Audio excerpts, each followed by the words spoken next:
दोस्तों, आप सबको जय मसीह। एक बार फिर से आप सबको अपने इस संदेश में मैं आपका स्वागत करता हूँ। दोस्तों, इस वीडियो के माध्यम से आप सभी को, हर मसीह भाई बहन को परमेश्वर के दो महान आज्ञा आप लोगों को आज मैं आपको बतलाने वाला हूँ। इसलिए उन दो महान आज्ञाओं को आप जानना चाहते हैं तो इस छोटा सा वीडियो को शुरू से अंत तक आप जरूर सुनिए, ताकि परमेश्वर के द्वारा आप आशीष को प्राप्त कर सको। चलिए इस वीडियो को हम शुरू करते हैं।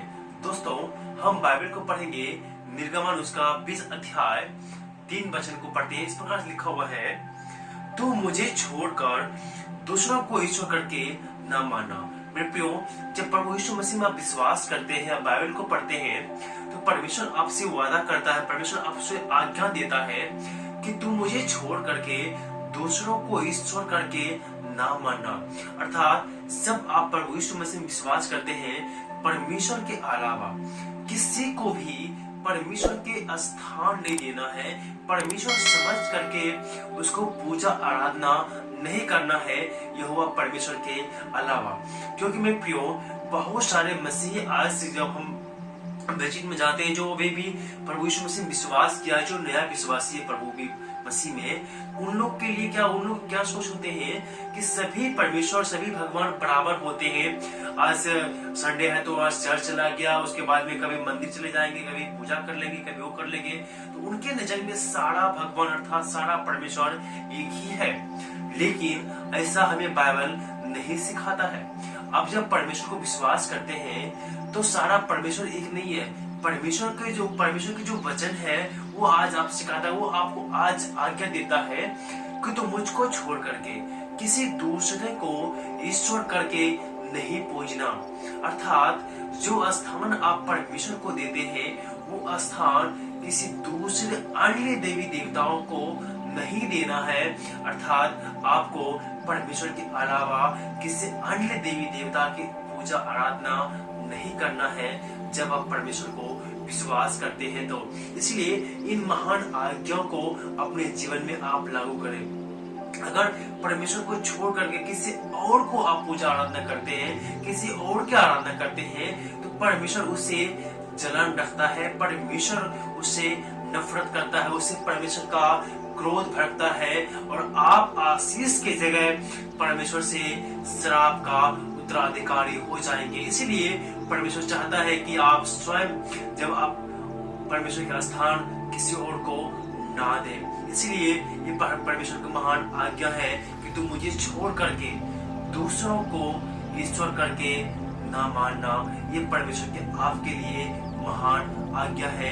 इस आज्ञा को अपने जीवन में आप लागू कीजिए, तब देखिए परमेश्वर का आशीष आपके जीवन में आना शुरू हो जाएगा।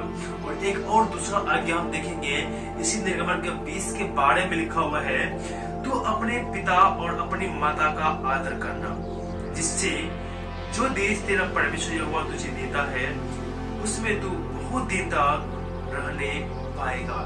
मेरे प्रियो, ये आज्ञा भी बहुत ही महत्वपूर्ण है कि तू अपने माता और पिता का आदर करना।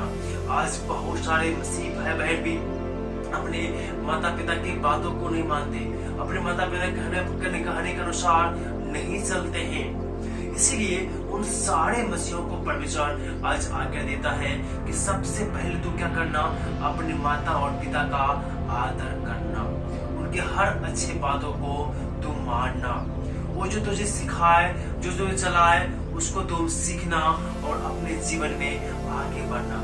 लेकिन मित्रों, आज के मसीह की विडंबना यही है कि जब मैंने बहुत सारे मसीहों को मैं जानता हूँ, मैं देखा भी हूँ, मैं इस वीडियो में उसका नाम नहीं लूंगा, लेकिन वो क्या करते हैं, जब बच्चे बड़े होते हैं, जब शादी ब्याह हो जाते हैं, उसके बाद क्या करते हैं, मम्मी पापा से अलग हो जाते हैं। लेकिन बाइबल कहता है कि अलग अलग न हो, लेकिन उसका आदर सत्कार करना है, उनको देखभाल करना है, उनकी जरूरत चीजों को भी देना है। अलग होने का मतलब ये नहीं कि आप उससे अलग हो जाओ, उसके आदर सत्कार भी ना करो। लेकिन बहुत सारे लोग आज मैं देखता हूँ, मम्मी पापा से को झगड़ा करता है, उसे बहुत गंदा गाली देता है। लेकिन एक मसीह विश्वासी को ऐसा नहीं करना चाहिए। एक मसीह विश्वासी को अपने माता पिता का आदर करना चाहिए, उसे झगड़ा नहीं करना चाहिए, उसे गाली गलौज भी नहीं देना चाहिए। हम बातों को लेकर के, कभी पैसे के लिए, कभी जमीन के लिए, कभी कुछ के लिए अपने माँ बाप से लड़ जाते हैं और बाद में उसे देखना भी पसंद नहीं करते हैं, उसे खाना पीना भी नहीं देता है। इस तरह के जो घटना है मसीह जगत में नहीं, मसीह समाज में नहीं होनी चाहिए। इसीलिए परमेश्वर आपसे आपको वचन देता, अर्थात आपको आज्ञा देता है कि तू सबसे पहले क्या करना, अपनी माता और पिता का आदर करना। और जब आप ऐसा करेंगे ना, परमेश्वर आपको आशीष देगा और आप धरती पर दीर्घायु का आशीर्वाद पाते, अर्थात धरती पर आप बहुत दिन तक जीवित रहते, आपकी आयु भी बढ़ती है। ऐसा करने से, माता पिता की आज्ञा का पालन करने से, जब आप माता पिता की आज्ञा का पालन करेंगे तभी आप परमेश्वर की आज्ञा के भी पालन करेंगे, क्योंकि वही परमेश्वर ने आपको आज्ञा दिया कि तू अपने माता और पिता का आदर करना। जब आप अपने माता पिता का आदर नहीं कर सकते हैं तो आप परमेश्वर के भी आदर आप नहीं करेंगे, क्योंकि वही परमेश्वर आपको ये आज्ञा भी देता है, तू अपने माता और पिता का आदर करना। इसलिए प्रियो, आप सभी से परमेश्वर का वचन कहता है, आप सब अपने माता पिता का आदर करना और उसके बताए हुए अच्छे रास्ते पर आप चलना और मसीह में आप आगे बढ़ना। और ये जो 2 आज्ञा है, 10 आज्ञा में से ये 2 आज्ञा आज मैं आपको बताया हूँ, और ये 2 आज्ञा को आप अपने जीवन में लागू कीजिए और तब देखिए परमेश्वर का आशीष आपके जीवन में, आपके परिवार में किस तरह से आता है, और आप जो है मसीह जीवन में और अपने जीवन में भी आप आगे बढ़िएगा। परमेश्वर आप सबको आशीष दे।